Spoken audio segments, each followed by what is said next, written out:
Mon nom est Philippe Thériault et je suis illusionniste. C'est un grand honneur d'être parmi vous ce soir, mesdames et messieurs, pour vous partager ma vision de mon art. Un art porteur de toutes les émotions de la réalité.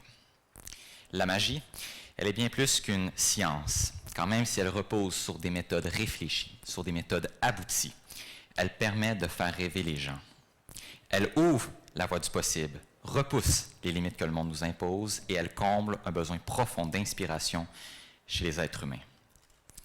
Ayant moi-même regardé des vidéos TEDx dans mon enfance et encore aujourd'hui, je dois vous l'admettre, être invité à titre de conférencier à cet événement ce soir est comme un rêve qui se réalise pour moi. Ma passion depuis ma plus tendre enfance, à l'âge de 7-8 ans, est la magie. Grâce à elle, j'ai pu faire de la télévision, des spectacles, des compétitions et même devenir champion canadien junior de la magie. Une première dans l'histoire canadienne de la magie.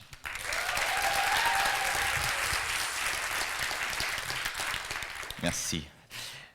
Certaines personnes pourraient se demander comment ai-je pu faire cela, sachant que les magiciens jouent sur des impressions, qu'ils manipulent apparemment seulement que l'esprit humain. Eh bien, j'aimerais vous dire d'emblée que la magie, elle existe. Elle existe au même titre que la musique, par exemple. Elle est un art. Et même s'il semble rien y avoir de vrai au départ, elle fait pourtant naître quelque chose en nous. Comme un peu une flamme qui s'allume. Elle suscite des réactions et de l'émerveillement.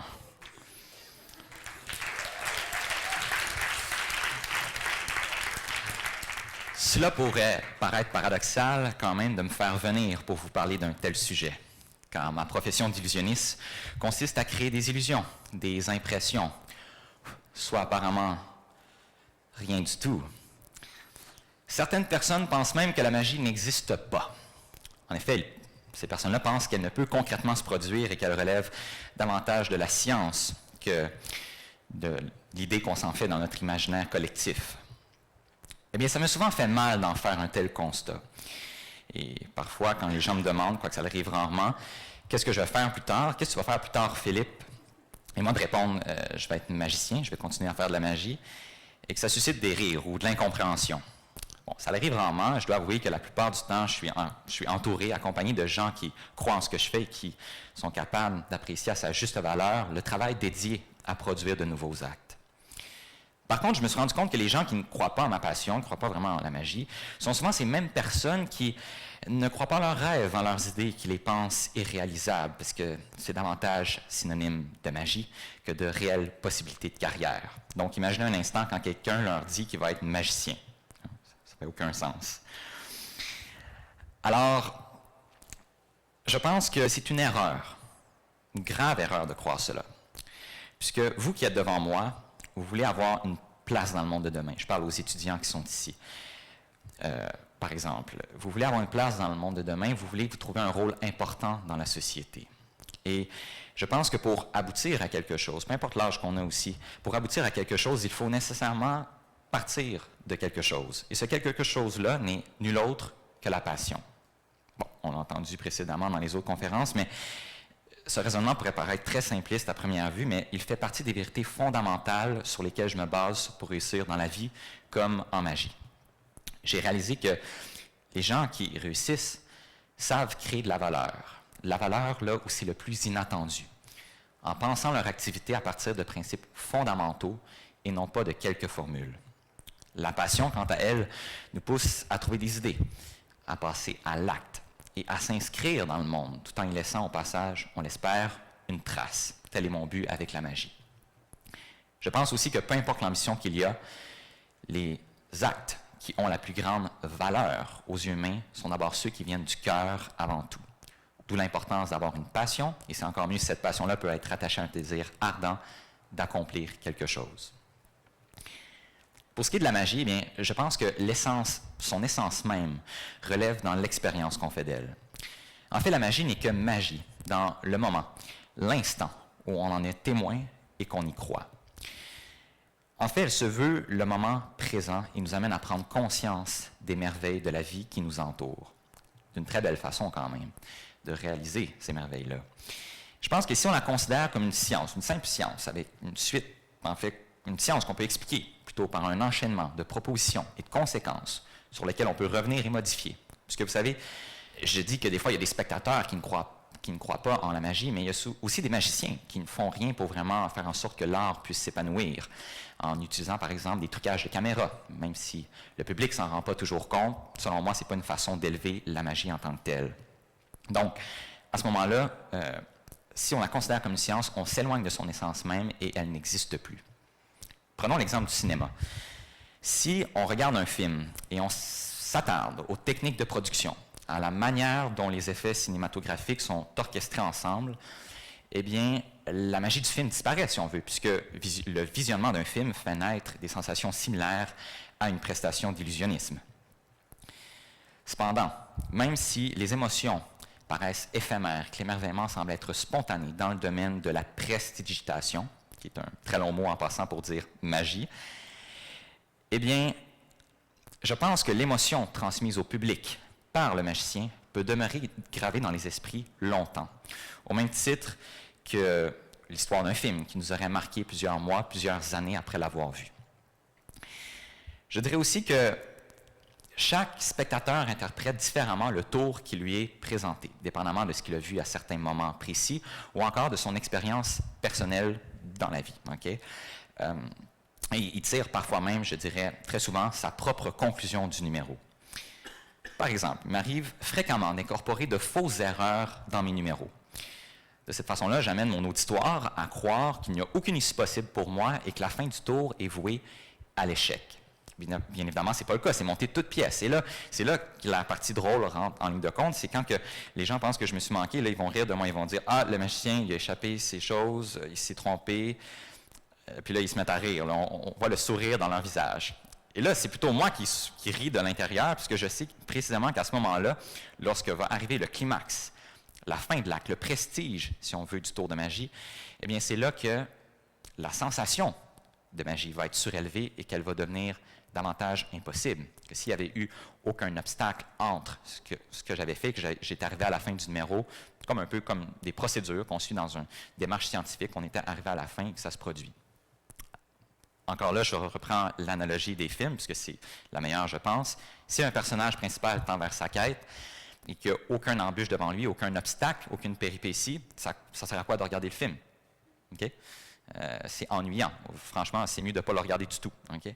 Alors, je pense que c'est la même chose en magie. Si les magiciens font un tour et que ça fonctionne parfaitement bien, bon, des fois, bien sûr, c'est cool quand ça fonctionne bien, mais je pense que ça peut rajouter du piquant et ça peut rendre le numéro présenté encore plus intéressant. Dans le même ordre d'idées, je pense aussi que l'interprétation d'un tour passe par la personnalité du magicien ou de la magicienne qui produit l'effet en question.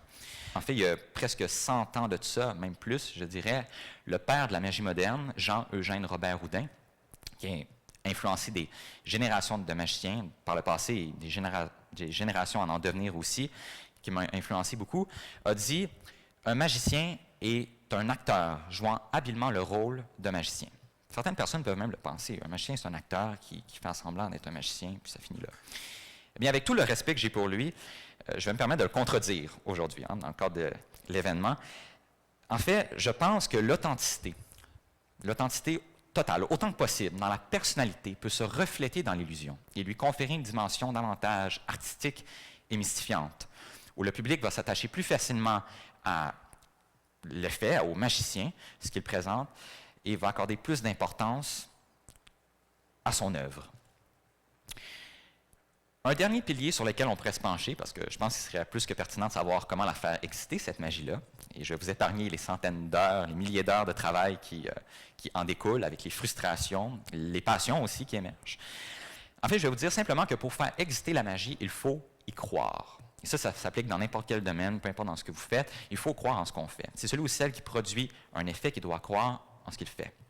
Il y a donc une vérité fondamentale, ici encore, c'est-à-dire qu'il doit avoir une conviction dans l'action. C'est tout simplement l'importance de croire en ce que l'on fait. Quand j'ai commencé à pratiquer mon art, j'avais pas, je n'étais pas capable de bien mesurer l'impact que pouvait avoir ma magie sur mon public. Je n'étais pas capable de bien mesurer les conséquences que ça pouvait avoir, la magie, dans leur vie. J'ai perdu de vue un peu la sensation que j'avais vécue la première fois où j'avais été exposé à cet art-là. En fait, ça m'a distancé de mon public, puisque j'avais que la passion de manipuler des objets, d'apprendre de nouvelles techniques, d'enrichir mes connaissances, de les parfaire et de les appliquer pour ébahir les gens. Ce qui était correct, mais je ne pense pas que c'était la meilleure façon de faire. Étant donné que je visais l'excellence et que je vise encore l'excellence, avoir une vision mécanique de mon art, trop scientifique, m'a un peu distancé des gens. Et l'importance à ma magie n'était plus la même. L'importance qui était accordée à ce que je faisais. Puisque les gens ne voient pas ce qui est présenté sur scène uniquement, ce qu'on voit, ce que le magicien va faire comme mouvement, qu'est-ce qu'il va faire comme numéro, comment il se comporte sur scène, mais aussi ce qui ne se voit pas, ce qui se ressent. Et selon moi, c'est dans cela que réside la vraie magie, celle qui touche les gens. Donc je pense qu'en y rattachant un désir ardent, une raison de performer un effet, je peux réellement faire une différence tout en élevant mon art et en le faisant progresser. Laissez-moi maintenant vous montrer une petite démonstration, ce qui pourrait ressembler à un classique en magie. En fait, c'en est un. C'est le fameux tour du papier déchiré et reconstitué. C'est un tour très ordinaire, puisque justement, le papier est déchiré et reconstitué. Okay. Mais je pense que lorsqu'on veut élever la magie, on peut, par exemple, en faire plus avec un numéro comme celui-là et le transformer pour, par exemple, métaphoriser l'amour. Puisque vous savez, il n'y a pas juste la magie dans nos vies qui est magique. Il y a aussi l'amour qui apporte des instants, des moments très magiques. Et donc, je pense que avec la magie, on peut représenter ce que l'amour peut faire à notre cœur, tout en le rendant, au passage,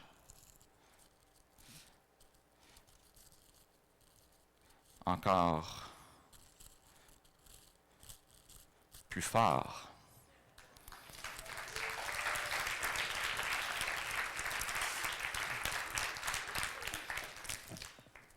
Pour conclure, je vous dirais que peu importe ce que l'esprit est capable de réaliser, d'imaginer, en fait, plutôt, de penser, de réaliser, nous sommes en mesure de le produire. Et la magie est là pour le prouver. Lorsque nous commençons à douter, à nous questionner sur la méthode employée pour réaliser un effet, la magie n'existe tout simplement plus.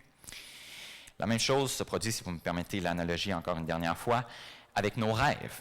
Si nous commençons à en douter, nous sommes paralysés, nous avons peur d'aller de l'avant, nous sommes habités par la peur, ça ne fonctionne plus.